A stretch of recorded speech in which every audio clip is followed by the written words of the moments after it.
Bharatiya Janata party Attingal മുനിസിപ്പാലിറ്റിയിൽ നടക്കുന്ന തീവെട്ടിക്കൊള്ളക്കെതിരായി നടത്തുന്ന ഈ സമരത്തിന് നേതൃത്വം നൽകുന്ന പാർട്ടിയുടെ ജില്ലാ അധ്യക്ഷൻ ശ്രീ രജികുമാർ, ഭാരതീയ ജനതാ പാർട്ടിയുടെ ആറ്റിങ്ങൽ നിയോജക മണ്ഡലം കമ്മിറ്റിയുടെ പ്രസിഡന്റ് ശ്രീ ബൈജു ബാബു, പാർട്ടിയുടെ സംസ്ഥാന ഉപാധ്യക്ഷൻ ശ്രീ പി സുധീർ, ജില്ലാ ജനറൽ സെക്രട്ടറി ശ്രീ രാജേഷ് മാധവൻ, മറ്റ് ശ്രീ ഇലകമൺ സതീശൻ,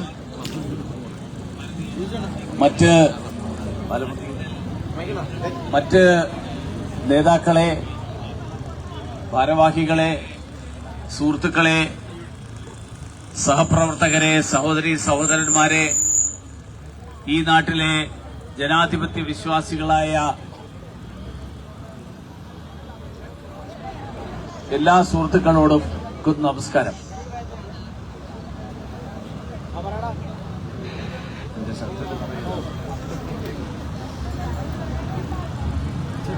കഴിഞ്ഞ കുറെ ദിവസങ്ങളായി, കുറച്ച് ആഴ്ചകളായി ഭാരതീയ ജനതാ പാർട്ടി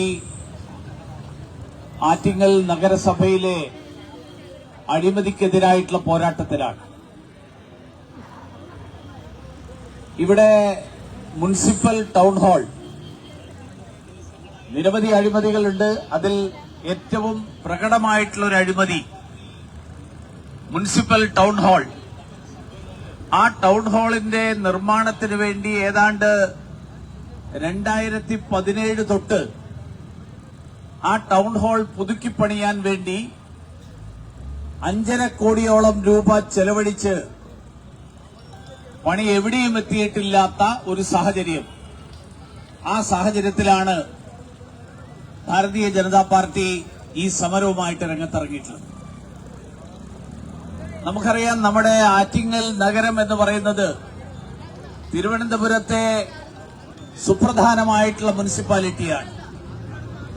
ദേശീയ പാതയിൽ നിൽക്കുന്ന മുനിസിപ്പാലിറ്റിയാണ്. ചരിത്രപരമായിട്ടുള്ള പ്രാധാന്യമുള്ള പ്രദേശമാണ്. ഈ നഗരത്തിന്റെ വികസനം എന്നുള്ളത് തിരുവനന്തപുരത്തിന്റെ ഗ്രാമീണ മേഖലയുടെ മുഴുവൻ വികസനവുമായിട്ട് ബന്ധപ്പെട്ട് കിടക്കുന്ന കാര്യമാണ്. പ്രധാനമന്ത്രി നരേന്ദ്രമോദിജി ഭരണമേറ്റെടുത്തതിനു ശേഷം കഴിഞ്ഞ 11 വർഷക്കാലത്തിനിടയിൽ നമ്മുടെ രാജ്യത്തെ നഗരങ്ങളുടെ വികസനത്തിന് വേണ്ടിയിട്ടുള്ള നിരവധി പദ്ധതികൾ ആവിഷ്കരിച്ച് നടപ്പിലാക്കിക്കൊണ്ടിരിക്കുകയാണ്. നഗരങ്ങൾ കേവലം ആളുകൾക്ക് വന്നു പോകാനുള്ള സ്ഥലങ്ങൾ മാത്രമാകരുത്. ആളുകൾക്ക് സുഖകരമായി, സൌകര്യപ്രദമായി താമസിക്കാനുള്ള കേന്ദ്രങ്ങളാകണം. നമ്മുടെ നാടിന്റെ ആ സമ്പദ് വ്യവസ്ഥയെ ചലിപ്പിക്കുന്ന കേന്ദ്രങ്ങളാകണം, സമ്പദ് വ്യവസ്ഥയുടെ സ്ഥിരാകേന്ദ്രങ്ങളാകണം എന്നുള്ളതാണ് പ്രധാനമന്ത്രി നരേന്ദ്രമോദിജിയുടെ നിലപാട്. അതുകൊണ്ട് തന്നെ എല്ലാ പട്ടണങ്ങൾക്കും വേണ്ടി, ആ പട്ടണങ്ങളിലെ സൌകര്യങ്ങൾ വികസിപ്പിക്കാൻ വേണ്ടി നിരവധി പദ്ധതികൾ ആവിഷ്കരിച്ച് നടപ്പിലാക്കിക്കൊണ്ടിരിക്കുകയാണ്. ഞാൻ മനസ്സിലാക്കുന്നത്, കേരളത്തിൽ അമൃത് പദ്ധതി പ്രഖ്യാപിച്ചപ്പോ, ഈ രാജ്യമെമ്പാടും അമൃത് പദ്ധതി പ്രഖ്യാപിച്ചപ്പോ കേരളത്തിലെ 9 പട്ടണങ്ങൾക്കാണ് ആദ്യഘട്ടത്തിൽ അമൃത് പദ്ധതിയുടെ പ്രയോജനം ലഭിച്ചത്. പക്ഷേ അമൃത് പദ്ധതിയുടെ 2ാം ഘട്ടം വന്നപ്പോ ആദ്യത്തെ 9-ൽ ആറ്റിങ്ങൽ ഉൾപ്പെട്ടില്ലെങ്കിലും 2ാം അമൃത് പദ്ധതിയുടെ പ്രയോജനം ആറ്റിങ്ങലിന് ലഭ്യമായി. 2 കുടിവെള്ള പദ്ധതികൾ, ഏതാണ്ട് 10.5 കോടി ചെലവ് വരുന്ന 2 കുടിവെള്ള പദ്ധതികൾ, അതുപോലെ ആറ്റിങ്ങലിലെ സാധാരണക്കാരായിട്ടുള്ള ജനങ്ങൾ, അവർക്കെല്ലാവർക്കും പ്രയോജനപ്രദമാകുന്ന തരത്തിൽ പാർക്കുകൾ, തുറസ്സായിട്ടുള്ള സ്ഥലങ്ങൾ വികസിപ്പിക്കാൻ വേണ്ടിയിട്ടുള്ള പദ്ധതികൾ, ഇതെല്ലാം തന്നെ അമൃത് പദ്ധതിയുടെ ഭാഗമായിട്ട് ആറ്റിങ്ങലിന് ലഭിച്ചു. അതിന്റെ ഭാഗം കൂടിയാണ്, ആ നയത്തിന്റെ ഭാഗമാണ് നമ്മുടെ ടൗൺ ഹാളിന്റെ വികസനവും.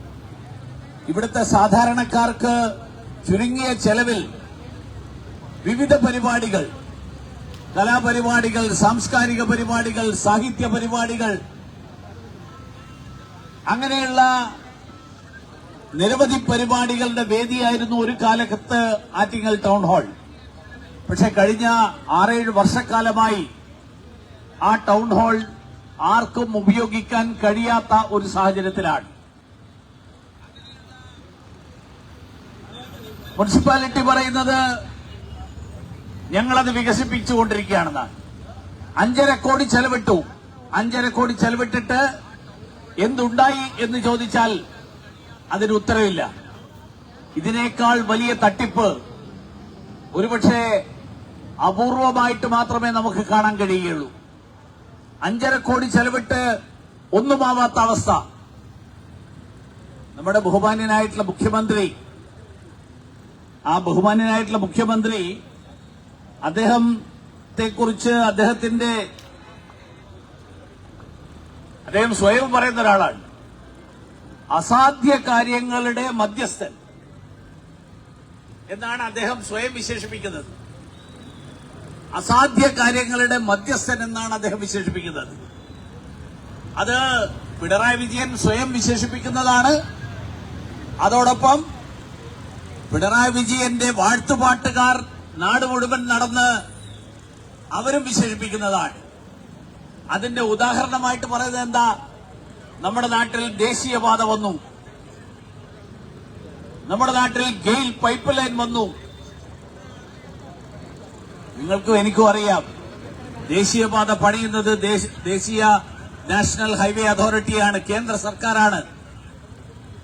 ഗെയിൽ പൈപ്പ് ലൈൻ സ്ഥാപിക്കുന്നത് കേന്ദ്ര സർക്കാരാണ്. അതിനുവേണ്ടി സ്ഥലമെടുത്തു കൊടുക്കുക എന്നുള്ള ചുമതല മാത്രമേ സംസ്ഥാന സർക്കാരിനുള്ളൂ. ഇത്ര വലിയ മഹാപദ്ധതികൾ നടപ്പിലാക്കിയ ശ്രീമാൻ പിണറായി വിജയൻ കഴിഞ്ഞ 10 കൊല്ലക്കാലമായിട്ട് സംസ്ഥാനം ഭരിക്കുന്നു. നിങ്ങളുടെ പാർട്ടിക്കാർ തന്നെ ഇവിടെ നഗരസഭയും ഭരിക്കുന്നു. ഒരു ചെറിയ ടൗൺ ഹാൾ പണിയാൻ എന്താ സർ ഇത്ര ബുദ്ധിമുട്ട്? കാരണം ഞാൻ സർ എന്ന് വിളിക്കുന്നതിന്റെ കാരണം അദ്ദേഹത്തെ ബഹുമാനപൂർവ്വം മാത്രമേ വിശേഷിപ്പിക്കാവുള്ളൂ എന്ന് പറഞ്ഞിട്ടുണ്ട്. ബഹുമാന്യനായിട്ടുള്ള എന്ന് പറയാൻ ഞാൻ വിട്ടുപോയി തുടക്കത്തിൽ. അതുകൊണ്ട് ഞാൻ സർ എന്ന് വിളിച്ചിട്ട് അതിന്റെ കുറവ് നികത്തുകയാണ്. നിങ്ങളാരും തെറ്റിദ്ധരിക്കരുത്. ദേശീയപാതയും ഗെയിൽ പൈപ്പ് ലൈനും ഉൾപ്പെടെയുള്ള അസാധ്യ കാര്യങ്ങൾ നടപ്പിലാക്കിയ ആൾക്ക്, അങ്ങനെയുള്ള ആളുടെ ഭരണത്തിന് ഈ 5.5 കോടി വരുന്ന ആറ്റിങ്ങലിലെ മുനിസിപ്പൽ ടൗൺ ഹാളിന്റെ നവീകരണം, ആ നവീകരണം എന്താ നടപ്പിലാക്കാൻ പറ്റാത്തത്? അപ്പൊ നവീകരണം നടപ്പിലാക്കാൻ പറ്റാത്തതല്ല, ഈ 5.5 കോടിയുടെ ലാഭം അത് വീതം വെക്കുന്ന കുറെ ആളുകളുണ്ട്. ഞാൻ അന്വേഷിച്ചപ്പോ ഇതിനു വേണ്ടിയിട്ട് വായ്പയെടുത്തിരിക്കുന്നത് ആറ്റിങ്ങൽ ടൗൺ കോപ്പറേറ്റീവ് സൊസൈറ്റിയിൽ നിന്നാണ്. നമ്മുടെ രാജ്യത്ത് എല്ലാ പട്ടണങ്ങളിലും, ആ പട്ടണങ്ങളിൽ, നഗരങ്ങളിൽ വൻകിട പദ്ധതികൾ, ആ പദ്ധതികൾക്ക് വായ്പ നൽകാൻ ദേശീയ തലത്തിലുള്ള വലിയൊരു സ്ഥാപനമുണ്ട്, ഹഡ്കോ. ഹഡ്കോയിൽ നിന്ന് എടുത്തിട്ടില്ല വായ്പ, പകരം ടൗൺ കോപ്പറേറ്റീവ് സൊസൈറ്റിയിൽ നിന്ന്. എന്താ കാരണം പറഞ്ഞത്? പലിശ കുറവ് ടൗൺ കോപ്പറേറ്റീവ് സൊസൈറ്റിയിലാണെന്നാണ്. എത്രയാ കുറവ് എന്ന് ചോദിച്ചു കഴിഞ്ഞാൽ ഏതൊരു പത്രത്തിൽ ഞാൻ കണ്ടു 5 പൈസ കുറവാണെന്നാണ്. 5 പൈസ കുറവ്. ഹഡ്കോയുടെ പലിശയേക്കാൾ 5 പൈസ കുറവിൽ ആറ്റിങ്ങൽ ടൗൺ കോപ്പറേറ്റീവ് സൊസൈറ്റി, ആ സൊസൈറ്റിയിൽ നിന്ന് വായ്പ കിട്ടും. കഴിഞ്ഞ 7 കൊല്ലക്കാലമായിട്ട് 88 ലക്ഷം രൂപയാണ് ഈ വായ്പയെടുത്തതിന്റെ പലിശയായിട്ട് ഈ ടൗൺ കോപ്പറേറ്റീവ് സൊസൈറ്റി കൊടുത്തിരിക്കുന്നത്. ഞാൻ അന്വേഷിച്ചു ഈ ടൗൺ കോപ്പറേറ്റീവ് സൊസൈറ്റിയുടെ മഹാനാരാണ്. അന്വേഷിച്ചപ്പോ എന്നോട് ഒരാൾ പറഞ്ഞത് ആറ്റിങ്ങൽ ടൗണിലെ CPMന്റെ കരുത്തനായ നേതാവിന്റെ വലം കൈയാണെന്നാണ്. ആ കരുത്തനായ നേതാവിന്റെ വലം കൈയാണ് ഈ ടൗൺ കോപ്പറേറ്റീവ് സൊസൈറ്റിയുടെ ആള്. അവിടെ CPMകാരല്ലാത്ത ആർക്കും തൂപ്പുകാരന്റെ പണി പോലും കിട്ടില്ല. അപ്പൊ പാർട്ടിക്കാരെ അവർക്ക് ശമ്പളം കൊടുക്കാൻ വേണ്ടി ഉണ്ടാക്കിയിരിക്കുന്ന ഒരു സ്ഥാപനം, ആ സ്ഥാപനത്തിന് ശമ്പളം കൊടുക്കാനുള്ള പണം ആ സ്ഥാപനത്തിലെ നേതാക്കന്മാർക്ക്, ഡയറക്ടർ ബോർഡിന്റെ ആളുകൾക്ക്, ബാക്കിയുള്ളവർക്കൊക്കെ നാട് മുഴുവൻ ഊരുചുറ്റാനുള്ള പണം, ഇതൊക്കെ ഈ നാട്ടിലെ സാധാരണക്കാരന്റെ ചെലവിൽ 5.5 കോടി രൂപ വായ്പയെടുത്ത് അതിന്റെ പലിശപ്പണം കൊണ്ട് CPM-ലെ കുറെ ആളുകൾക്ക് അവരുടെ കാര്യങ്ങൾ മുന്നോട്ട് കൊണ്ടുപോകാൻ വേണ്ടിയിട്ട് ഇങ്ങനെ ഈ നാട്ടിലെ ജനങ്ങളെ ബലിയാടാക്കണമോ എന്നാണ് എനിക്ക് ചോദിക്കാനുള്ളത്. കേന്ദ്ര സർക്കാർ 1 കോടിയിലധികം രൂപ, 1.63 കോടി രൂപ കേന്ദ്ര സർക്കാർ ആറ്റിങ്ങൽ മുനിസിപ്പാലിറ്റിക്ക് നൽകി ഈ പദ്ധതിക്ക് വേണ്ടിയിട്ട്. പക്ഷെ നടപ്പിലായിട്ടില്ല ഒന്നും. ഇപ്പൊ നമ്മുടെ ബഹുമാന്യായിട്ടുള്ള, കാരണം മുഖ്യമന്ത്രി ബഹുമാന്യ എന്ന് പറയുന്നത് പോലെ എനിക്ക് ബഹുമാനമുണ്ട്, മുനിസിപ്പൽ ചെയർപേഴ്സണാലും ബഹുമാനമുണ്ട്. ബഹുമാന്യായിട്ടുള്ള മുനിസിപ്പൽ ചെയർപേഴ്സൺ പറഞ്ഞിരിക്കുന്നത് ഞങ്ങൾ ഉടനെ നടപ്പിലാക്കും. 9.5 കൊല്ലമായി ഭരിക്കുകയാണ് നമ്മുടെ പിണറായി വിജയൻ. 9.5 കൊല്ലം ഭരിച്ച് ഒന്നും ചെയ്യാതിരുന്ന ആള് കഴിഞ്ഞ ആഴ്ച ലോകം മുഴുവനുള്ള അയ്യപ്പ ഭക്തന്മാരെ വിളിച്ചുകൂട്ടിയിട്ട് ഒരു അയ്യപ്പ ഭക്ത സംഗമം നടത്തി. എന്താ ഉദ്ദേശം പറഞ്ഞത് ശബരിമലയുടെ വികസനത്തിന് വേണ്ടി. 9.5 കൊല്ലം എന്തെങ്കിലും ചെയ്തോ? ഒന്നും ചെയ്തിട്ടില്ല. ഒരു ശുചിമുറി പോലും അധികമായിട്ട് പണിതിട്ടില്ല. പമ്പയില് അയ്യപ്പ ഭക്തന്മാർക്ക് കുടിക്കാനുള്ള സൗകര്യങ്ങൾ വർദ്ധിപ്പിച്ചോ? ഇല്ല. നിലയ്ക്കലിൽ ഇടത്താവളം പണിയണമെന്ന് പറഞ്ഞു, ചെയ്തോ? ഇല്ല. ശബരിമലയുടെ മാസ്റ്റർ പ്ലാൻ നടപ്പിലാക്കാൻ എന്തെങ്കിലും നടപടികൾ എടുത്തോ? ഇല്ല. പക്ഷേ ഭരണം അവസാനിക്കുന്നതിന് 6 മാസം മുൻപേ 9.5 കൊല്ലം പൂർത്തിയാകുമ്പോൾ അയ്യപ്പ സംഗമം നടത്തി ശബരിമലയുടെ വികസനത്തിന് വേണ്ടിയാണ് ഞങ്ങൾ ഈ അയ്യപ്പ സംഗമം സംഘടിപ്പിക്കുന്നത് എന്ന് പറഞ്ഞ പിണറായി വിജയന്റെ അനുയായിയായിട്ടുള്ള ഇവിടുത്തെ ചെയർപേഴ്സണും ഭരണം അവസാനിക്കാൻ 2 മാസം ബാക്കിയുള്ളപ്പോ പറയാണ് ഞങ്ങൾ ഇത് ഉടനെ പൂർത്തിയാക്കും. ഇത്രയും വർഷം 7-8 വർഷക്കാലം 8 വർഷക്കാലം കൊണ്ട് പൂർത്തിയാക്കാൻ കഴിയാതിരുന്ന ഒരു പദ്ധതി, കേവലം 5.5 കോടിയുടെ പദ്ധതി, ഒരു ടൗൺ ഹാളിന്റെ പുനർനിർമ്മാണത്തിനുള്ള പദ്ധതി, ആ പദ്ധതി 7-8 വർഷമെടുത്തിട്ട് പൂർത്തിയാകാതിരുന്ന ആളുകൾ ഇപ്പൊ പറയാണ് ഞങ്ങൾ നടപ്പിലാക്കും. നിങ്ങളെ എങ്ങനെ ഈ നാട്ടിലെ ജനങ്ങൾക്ക് വിശ്വസിക്കാം? അഴിമതി അങ്ങേയറ്റം മുതൽ ഇങ്ങേയറ്റം വരെ അഴിമതിയും തട്ടിപ്പും മുഖമുദ്രയാക്കിയിട്ടുള്ള ഒരു ഭരണ സംവിധാനം. ആ ഭരണ സംവിധാനമാണ് തിരുവനന്തപുരത്ത് സെക്രട്ടേറിയറ്റിലാണെങ്കിലും ആറ്റിങ്ങൽ മുനിസിപ്പാലിറ്റിയിലാണെങ്കിലും നിലനിൽക്കുന്നത് എന്ന് നമുക്കെല്ലാവർക്കും അറിയാം. തിരുവനന്തപുരത്ത് അത് തുടങ്ങുന്നത് ക്ലിഫ് ഹൌസിൽ മുഖ്യമന്ത്രിയുടെ വീട്ടിൽ നിന്നാണ്. സ്വന്തം മകള് തന്നെയാണ് മാസം തോറും ഈ സംസ്ഥാനത്തെ വലിയ വലിയ ബിസിനസ്സുകാരിൽ നിന്ന്, വലിയ വ്യവസായികളിൽ നിന്ന് മാസപ്പടി വാങ്ങുന്നത്. നമ്മുടെ നികുതി പിരിവ് അടക്കം തടസ്സപ്പെട്ടിരിക്കുക. നികുതി പിരിവ് നടക്കാത്തതിന്റെ കാരണം എന്താ? കേരളീയം പോലെയുള്ള സർക്കാരിന്റെ ധൂർത്തിന് മുഖ്യമന്ത്രിയുടെ എന്ത് യാത്രയായിരുന്നു? വികസന യാത്ര, നവകേരള യാത്ര. ആ നവകേരള യാത്രയുടെ സ്പോൺസർഷിപ്പ്, ആ സ്പോൺസർഷിപ്പ് പിരിക്കാൻ ഏർപ്പാട് ചെയ്യുന്നത് GST വകുപ്പിനെയാ. നികുതി പിരിവ് നടത്തേണ്ട വകുപ്പുകാര് ചെന്ന് സംഭാവന വാങ്ങാൻ ചോദിച്ചു കഴിഞ്ഞാൽ സംഭാവന വാങ്ങിയ ആള് അടുത്ത ദിവസം നികുതിയുടെ പിരിവിന് വേണ്ടി ചെന്നാൽ കച്ചവടക്കാരൻ പറയും, സാറേ ഇന്നലെയല്ലേ ഞാൻ പണം തന്നത്, ഇന്ന് വന്നിട്ട് നികുതി ചോദിച്ചു കഴിഞ്ഞാൽ ഞാൻ എവിടെ നിന്ന് എടുത്തു തരും? അതുകൊണ്ട് കേരളത്തിലെ നികുതി പിരിവ്, ആ നികുതി പിരിവ് ഉദ്ദേശിച്ച ലക്ഷ്യത്തിലെത്തുന്നില്ല. അങ്ങനെ അഴിമതി സംസ്ഥാനത്ത് നിന്ന് തുടങ്ങി ഇവിടെ നഗരസഭ വരെ എത്തി നിൽക്കുന്നു. ഈ നഗരസഭയിൽ, തിരുവനന്തപുരം നഗരസഭയില് നിരവധി അഴിമതികള്. ആ അഴിമതികൾക്ക് എതിരായിട്ട് ഭാരതീയ ജനതാ പാർട്ടി വലിയ പോരാട്ടം നടത്തിക്കൊണ്ടിരിക്കുകയാണ്. അവിടെ CPM-ന്റെ ഒരു കൌൺസിലർ കൈക്കൂലി വാങ്ങുന്നത് കൈയോടെ കഴിഞ്ഞ ദിവസം പിടികൂടി. അവിടെ നിയമനങ്ങളിൽ തട്ടിപ്പ്, നികുതി പിരിവിൽ തട്ടിപ്പ്, മാലിന്യ നിർമ്മാർജ്ജനത്തിൽ പോലും തട്ടിപ്പ്. കിച്ചൺ ബിൻ നൽകിയതിന്റെ പേരിൽ ഏതാണ്ട് 10 കോടിയുടെ വെട്ടിപ്പാണ് തിരുവനന്തപുരം നഗരസഭയിൽ നടന്നിട്ടുള്ളത്. കേരളത്തിലെ പല സ്ഥലങ്ങളിലും ഈ കിച്ചൺ ബിന്നിന് വേണ്ടിയിട്ട് ബിൻ കൊടുത്തിട്ടുള്ളത് ഒരേ കമ്പനിയാണ്. എനിക്കറിയില്ല ആറ്റിങ്ങലിൽ കിച്ചൺ ബിൻ കിട്ടിയിട്ടുണ്ടോ. ആറ്റിങ്ങലിൽ കിച്ചൺ ബിൻ ഉണ്ടോ? ഉണ്ട്. ഏത് കമ്പനിയാണ് കൊടുത്തിരിക്കുന്നത്? ഒമേഗ അല്ല. അപ്പൊ അത് വേറൊരു കമ്പനിക്ക് കൂടി കൊടുത്തിരിക്കുക.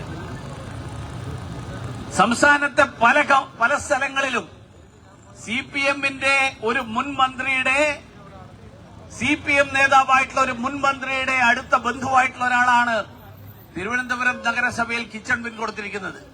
1800 രൂപ വില വരുന്നു എന്ന് പറയുന്ന ഒരു ബക്കറ്റാണ് കിച്ചൺ ബിൻ എന്ന് പറയുന്ന സാധനം. 1800 രൂപ വിലയാണ് അതിന് കണക്കാക്കിയിരിക്കുന്നത്. ഞാൻ അന്വേഷിച്ചു അതിന്റെ ഉൽപാദകരായിട്ടുള്ള ആളുകളോട്. അവര് പറഞ്ഞു ഒരു 500 രൂപക്ക് ഞങ്ങൾ ഉണ്ടാക്കി തരാമെന്നാണ്.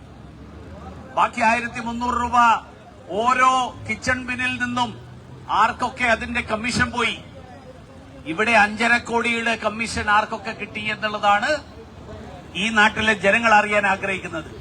88 ലക്ഷം പലിശയായിട്ട് സിപിഎം നടത്തുന്ന സഹകരണ സംഘം ആ സഹകരണ ബാങ്കിന് കൊടുത്തു. അതുപോലെ ആർക്കൊക്കെ വീതം വെച്ചു, ആർക്കൊക്കെ അതിന്റെ വീതം കിട്ടി. ഇതാണ് ഈ നാട്ടിലെ ജനങ്ങൾ അറിയാൻ ആഗ്രഹിക്കുന്നത്. ആറ്റിങ്ങലിന്റെ ചരിത്രം നമുക്കെല്ലാവർക്കും, നമ്മളെല്ലാവരും അഭിമാനിക്കുന്ന ഒരു ചരിത്രമുള്ള നാടാണ് ആറ്റിങ്ങൽ. 300 വർഷങ്ങൾക്ക് മുൻപ് ബ്രിട്ടീഷുകാർക്കെതിരായിട്ട് ഈ രാജ്യത്തെ ആദ്യത്തെ സംഘടിത പ്രതിരോധം, സംഘടിതമായിട്ടുള്ള സമരം, ആ സമരത്തിന് കേന്ദ്രമായിട്ടുള്ള സ്ഥലമാണ് ആറ്റിങ്ങൽ. 1721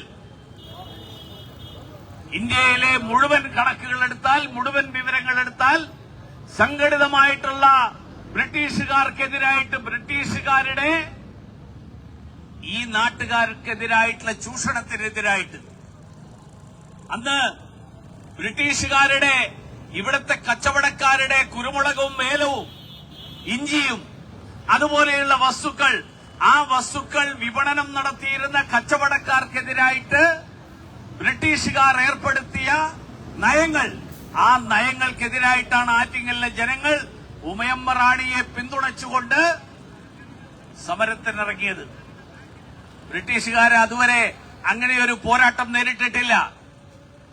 ആറ്റിങ്ങലുകാരുടെ പോരാട്ട വീര്യം, ആ പോരാട്ട വീര്യം ഇവിടെ ഭരിക്കുന്ന നഗരസഭയുടെ ഭരണാധിപർ, ഭരണസമിതി, നഗരസഭയ്ക്ക് നേതൃത്വം നൽകുന്ന ആളുകൾ അവർ തിരിച്ചറിയണമെന്ന് ഞാൻ അവരെ ഓർമ്മപ്പെടുത്തുകയാണ്.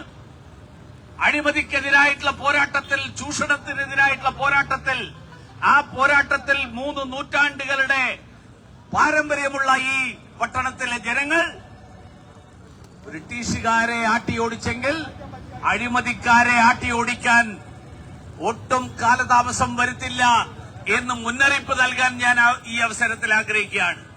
അതുകൊണ്ട് ഈ വരാൻ പോകുന്ന തെരഞ്ഞെടുപ്പ് വരാൻ പോവാണ്. 2 മാസമേ ബാക്കിയുള്ളൂ. ഈ അഴിമതി കൂട്ടങ്ങളെ ചവിട്ടിപ്പുറത്താക്കാൻ ആറ്റിങ്ങലിലെ ജനങ്ങൾ മുന്നോട്ട് വരുമെന്നുള്ള കാര്യത്തിൽ എനിക്ക് യാതൊരു സംശയമില്ല. ഈ അഴിമതിക്കെതിരായിട്ടുള്ള അന്വേഷണം, സമഗ്രമായിട്ടുള്ള അന്വേഷണം, ഈ അന്വേഷണം നടത്തണം എന്നുള്ളതാണ് ഭാരതീയ ജനതാ പാർട്ടിയുടെ ആവശ്യം. ഇതിന്റെ വീതം പറ്റിയ ആളുകളെ മുഴുവൻ തന്നെ വെളിച്ചത്ത് കൊണ്ടുവരണം, അവരെ മുഴുവൻ തന്നെ നിയമത്തിന്റെ മുന്നിൽ കൊണ്ടുവരണം. അങ്ങനെ ഈ നാട്ടിലെ ജനങ്ങൾക്ക് നീതി ലഭ്യമാകുന്നതുവരെ ഭാരതീയ ജനതാ പാർട്ടിയുടെ പോരാട്ടം തുടരും എന്ന് സൂചിപ്പിച്ചുകൊണ്ട് ഈ സമരത്തിന്റെ ഔപചാരികമായിട്ടുള്ള ഉദ്ഘാടനം നിർവഹിക്കുന്നു. എല്ലാവർക്കും നമസ്കാരം.